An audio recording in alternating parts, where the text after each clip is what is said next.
Graça e paz a todos. Estamos aqui mais esta oportunidade para trazer uma palavra do Senhor aos nossos corações.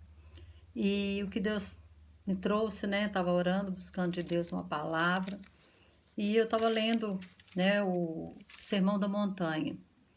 E nós sabemos que Mateus 5, 6, o 7, capítulo 5, capítulo 6 e capítulo 7, foi as bem-aventuranças, né? Jesus ali na montanha, no sermão ali da montanha, falando, né, aos seus discípulos, ensinando eles a respeito das bem-aventuranças mesmo, né, de como ser feliz, falando com eles a respeito do comportamento cristão, ensinando a eles sobre o reino dos céus.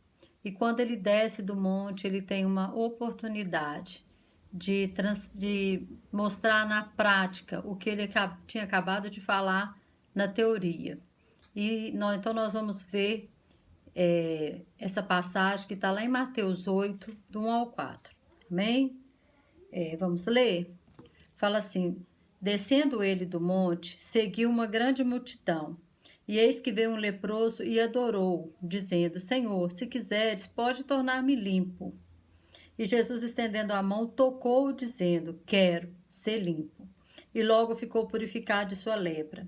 Disse-lhe então Jesus: Olha, não o digas a alguém, mas vai, mostra-te ao sacerdote e apresenta a oferta que Moisés determinou para lhe servir de testemunho.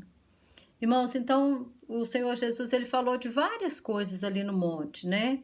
E quando ele desce ali do monte, ele encontra com esse leproso. E nós sabemos que a situação do leproso era uma situação muito terrível naquela época. Na época, o leproso ele não podia viver em sociedade, ele tinha que ficar fora do arraial.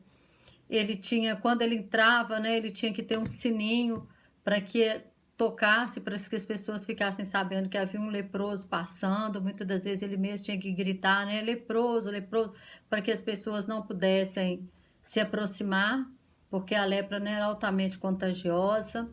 E então eles tinham uma vida, né, que não era uma vida, era na verdade um morto-vivo, vamos por assim dizer.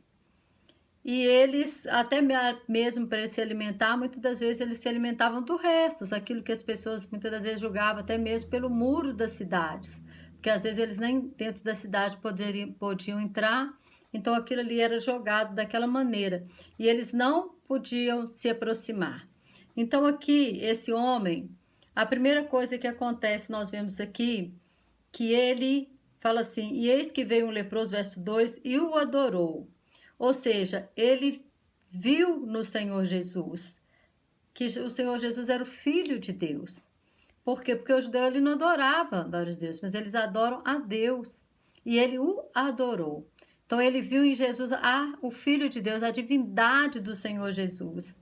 Ele reconheceu nele, antes dele fazer qualquer coisa, antes dele limpar ele de qualquer lepra, antes dele fazer qualquer coisa, ele o adorou. Sabe, irmãos, muitas das vezes a gente fica percebendo que nós adoramos o Senhor, né? Como tem sido a nossa adoração? Às vezes a gente adora o Senhor. Aliás, a adoração é um estilo de vida, né? A gente tem que adorar o Senhor com a nossa vida, com a nossa postura. Mas muitas das vezes nós nos prostramos diante dele nos momentos que realmente as coisas já aconteceram. Nós adoramos depois da vitória. E esse homem não, esse homem chegou ali e ele nem sabia o que, né, realmente iria acontecer, mas ele o adorou. E outra coisa que nós podemos entender é que ele correu um risco, ele correu um grande risco, por quê? Porque o leproso ele não poderia se aproximar de ninguém. Lá em Lucas, quando Jesus aparece aqueles 10 leprosos, né, que Jesus os cura, parece que está em Lucas 17, 11 e 12.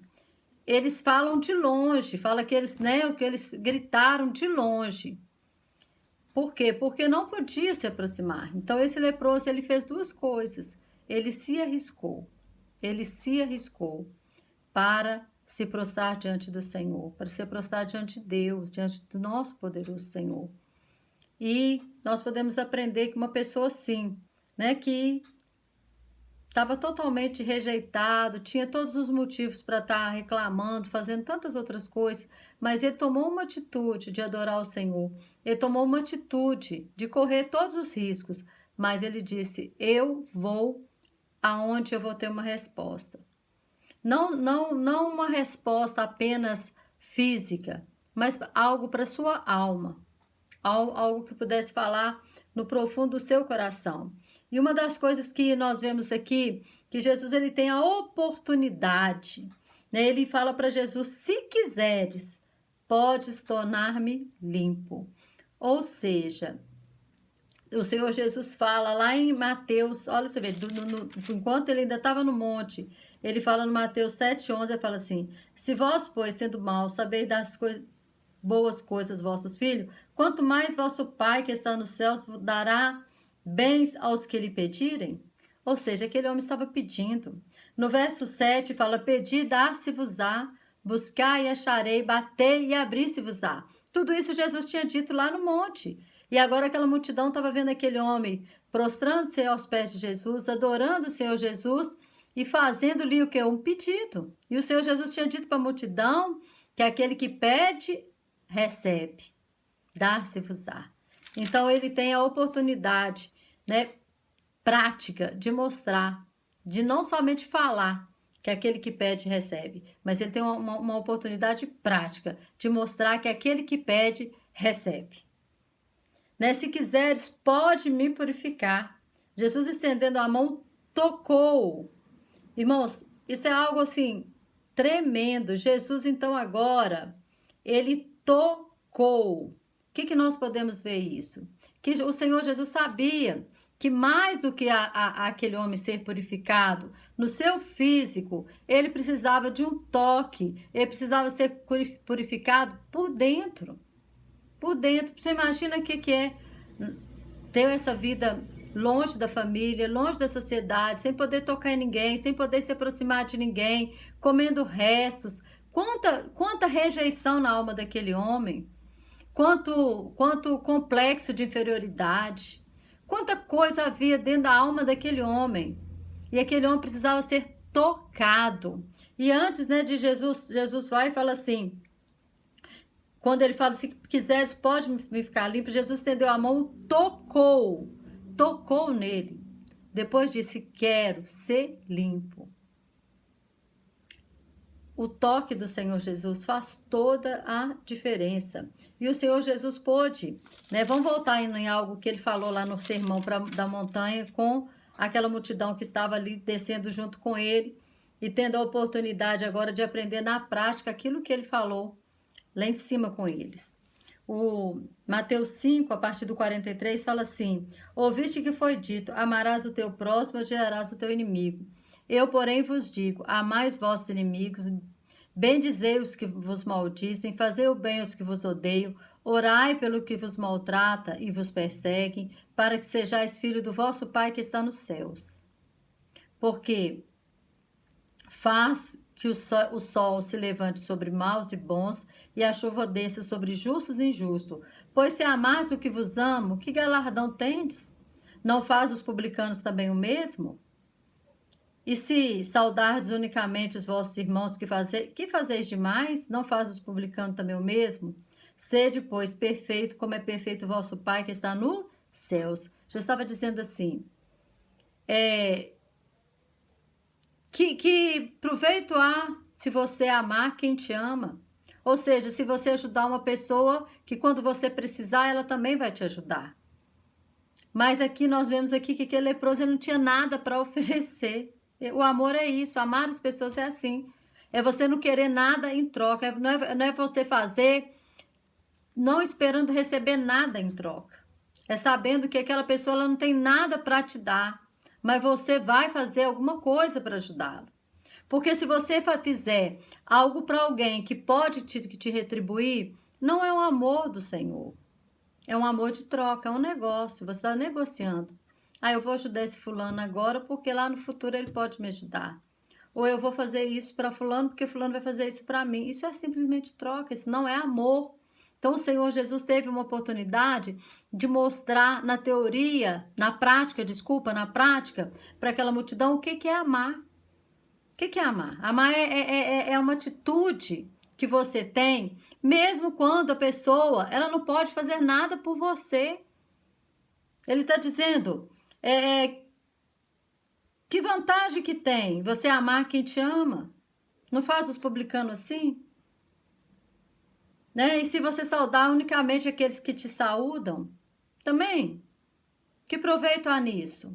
Então ele está dizendo que nós temos que amar aqueles que não têm nada a oferecer. Esse é o amor do Pai, é o amor do Pai que está em nós. E Jesus então toca naquele homem, independente de qualquer coisa. O Senhor o ama, o Senhor o ama. Ele olha para aquele homem e ele, como Deus, ele pode ver o profundo da alma daquele homem. Todo o sofrimento que aquele homem carregava na sua vida. Todo o sofrimento que ele vinha trazendo ao longo de toda a sua história. E quando ele toca nele, imagina quanto tempo ninguém tocava nele. Ninguém se aproximava dele. E aí o Senhor tem a oportunidade de mostrar para aquela multidão que aquele toque era amor. O amor é benigno, o amor é sofredor, o amor não busca os seus próprios interesses. É o que Paulo fala lá em 1 Coríntios 13, não busca os seus próprios interesses, mas o interesse do outro. Então isso é amar. Então ele deu uma lição para eles, né? De que aquele que pede recebe. Ele dá uma lição de amor verdadeiro para eles, tocando naquele homem. E o toque de Jesus, ele traz cura. Ele cura primeiro a alma daquele homem. E depois o que acontece? Imediatamente aquele homem fica limpo. Jesus vai, né? Depois que toca, ele fala, eu quero ser limpo.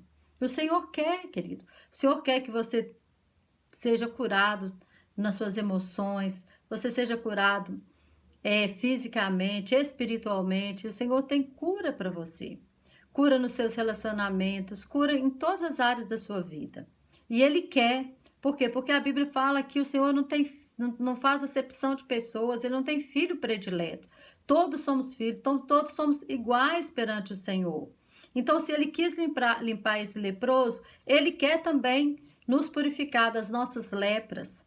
Que muitas das vezes elas não são físicas, né? As pessoas elas não enxergam, mas a nossa alma lá dentro tem lepra que precisa ser tirada, que são as invejas, os ciúmes, que são as amarguras que nós vamos carregando durante a nossa vida, a falta de perdão. É tanta coisa que às vezes você vem carregando na sua vida, um fardo pesado, e o Senhor quer tocar, o Senhor quer arrancar, o Senhor quer tirar isso de dentro de nós. Os complexos, traumas, tudo isso. Tudo isso. Aquele homem, ele saiu dali limpo, inteiramente purificado. Não foi purificado simplesmente de uma lepra que estava na sua carne, mas a lepra também que estava na sua alma. Ele reconheceu, e ele foi salvo, porque ele reconheceu o Senhor Jesus como Rei, como Deus. Ele se prostrou, ele adorou. Ali ele recebeu uma bênção completa de salvação, de santificação, de purificação, né, da sua alma, do seu corpo. E mais ainda, né? Ele foi totalmente limpo. E havia, o que Jesus fala? Outra coisa que nós vemos que Jesus, ele fala lá no monte com a multidão, e ele pode aqui também no pé do monte dar uma aula prática para a multidão. Ele fala lá no 5, né? Capítulo 5, Mateus 5:17, quando eles já estão lá, né? Porque os 5 eles já estão no monte. Ele fala assim, não cuideis que vim destruir a lei ou os profetas, não vim destruir, mas cumprir. Então, o que acontece? Jesus fala para ele assim no verso 4. Disse-lhe então Jesus, olha, não o digas a alguém, mas vai, mostra-te ao sacerdote, apresenta a oferta que Moisés determinou para lhe servir de testemunho. Então, o Senhor, mais uma vez, estava mostrando para eles que ele falou que não veio revogar a lei, veio cumprir. E aqui ele manda com que esse leproso, ele não fosse a lugar nenhum, mas primeiro ele fosse lá no sacerdote e ele oferecesse o que? A oferta. Por quê? Porque o sacerdote, você vê lá em Levítico 14, o sacerdote era aquele que determinava se a pessoa estava limpa ou não. Se a pessoa ela estava pura, se ela estava purificada, se ela estava ou não. Se ela precisava ficar longe da sociedade ou não. Então, e havia sim também uma oferta que tinha que ser oferecida. E quando havia oferta, irmãos, nós podemos ver outra coisa, né? Que houve o quê? Perdão, porque houve o quê? Uma oferta. Porque aqui em Mateus 5, ó, você vê, Mateus 5, Jesus dando uma aula prática de tanta coisa, né? Mateus 5, no 23, ele fala assim: portanto, se trouxeres a tua oferta ao altar e aí te lembrar de que teu irmão tem alguma coisa contra ti, deixa ali diante do altar a tua oferta, vai reconciliar-te primeiro com teu irmão, depois vem e apresenta a tua oferta. Concilia-te depressa com teu adversário enquanto está no caminho com ele, para que não aconteça que o adversário te entregue ao juiz, o juiz te entregue ao oficial e te lancem na prisão. Ou seja, aquele homem estava livre, aquele homem foi tirado de uma prisão emocional, de uma prisão física, que não podia ir nos lugares. Então nós podemos entender que houve o quê? Houve liberação de perdão. Tanto o Senhor Jesus perdoou ele dos seus pecados, quanto aquele homem, antes de oferecer a oferta, quantas vezes ele deve ter sido machucado, agredido, não falo machucado fisicamente, mas emocionalmente pelas pessoas. Quantas vezes, né? Quantas pessoas, irmãos, se nós formos bem sinceros, né? As pessoas que são aí rejeitadas, que estão aí vivendo, né? À mercê da sociedade, à margem da sociedade, simplesmente, muitas das vezes, elas se tornam invisíveis. Invisíveis. E aquelas pessoas, elas não estão com problemas apenas físicos, mas elas também estão com problemas na alma. Na alma. E às vezes, muitas das vezes é necessário liberar perdão. E antes da oferta é necessário liberar perdão. Então o Senhor Jesus estava falando para eles dando para eles mais uma aula prática, que era a aula prática do perdão. É necessário que vocês perdoem para vocês serem perdoados. É necessário que você perdoe para que você seja livre no mundo espiritual. E eu creio que antes, né, mesmo dele oferecer a oferta que tinha que ser oferecida ali, ele perdoou, porque ele foi perdoado, ele foi limpo. Nós sabemos que a alma dele agora era uma alma diferente. Tudo aquilo que ele havia carregado dentro de si, Jesus ele curou com aquele toque dele. Todas as mazelas que ele trazia na sua alma foram curadas através do toque do Senhor. E ele também pôde, né, liberar perdão para as pessoas, com certeza. E outra coisa que nós podemos aprender, que o Senhor ensinou lá no Sermão do Monte, e aí ele vem e fala, e ele, com a sua atitude ali, ele dá uma aula prática para as pessoas, que está lá em Mateus 7, do 24 em diante, fala assim: todo aquele, pois, que escuta estas minhas palavras e pratica, assemelhá-lo-ei ao homem prudente que edificou a sua casa sobre a rocha. Desceu a chuva, correram os rios, sopraram os ventos, combateram contra aquela casa e não caiu, porque estava edificada sobre a rocha. E aquele que ouve essas minhas palavras e não as cumpre, compará-lo-ei ao homem insensato, que edificou a sua casa sobre a areia. Desceu a chuva, correram os rios, sopraram os ventos, e combateram aquela casa, e caiu, e foi grande a sua queda. E aconteceu que, concluindo Jesus esse discurso, a multidão se admirou da sua doutrina. Irmãos, eles ficaram admirados da doutrina. Agora imagina da prática. Quando Jesus desce e coloca em prática aquilo que ele havia ensinado no monte, na vida desse leproso. Então, o Senhor está nos ensinando que nós devemos colocar em prática, que a palavra ela não é simplesmente para ser lida, mas ela é para ser praticada. Praticada. Então, ele está dizendo que o mesmo que aconteceu com a casa que foi edificada sobre a rocha, aconteceu com a casa que foi edificada sobre a areia. Só que a que estava edificada sobre a rocha permaneceu de pé. A que estava edificada sobre a areia caiu. E nós estamos vivendo um momento em que, se nós não estivermos edificados sobre a rocha, nós vamos cair, nós vamos tombar. Muitas pessoas nessa quarentena, eu lido com muita gente, apesar de estar tendo quarentena, mas assim, eu tenho muitas pessoas no Zap, muitas pessoas me ligam, e eu tenho observado que muitas pessoas ficaram mais fortes espiritualmente, mas tem muitas pessoas também que ficaram somente na futilidade. Simplesmente não cresceram nada com a situação. Nem mesmo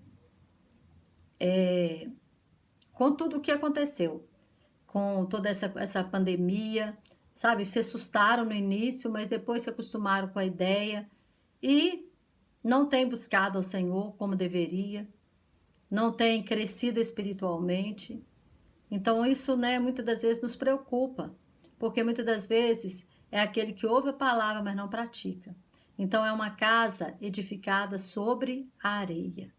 Infelizmente, isso é o que tem muito acontecido, porque Jesus Cristo, ele nos deu exemplo.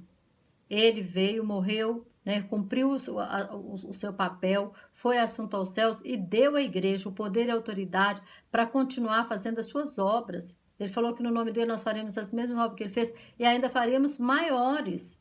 Tem coisa que o Senhor Jesus não fez e que, por exemplo, o caso de Paulo, até os lenços que saíam do corpo de Paulo, né, curavam os enfermos, expulsavam os demônios, saíam. Nós podemos ver que não é no poder, porque o poder não é o maior em poder, porque o poder é o mesmo, é o Espírito Santo. O mesmo Espírito que ressuscitou Jesus dentre os mortos é o mesmo Espírito que habita dentro de nós. Porém, essas obras elas são maiores em número, porque Jesus estava lá, ele viveu ali na Palestina apenas. Hoje a palavra ela está nos 4 cantos do mundo.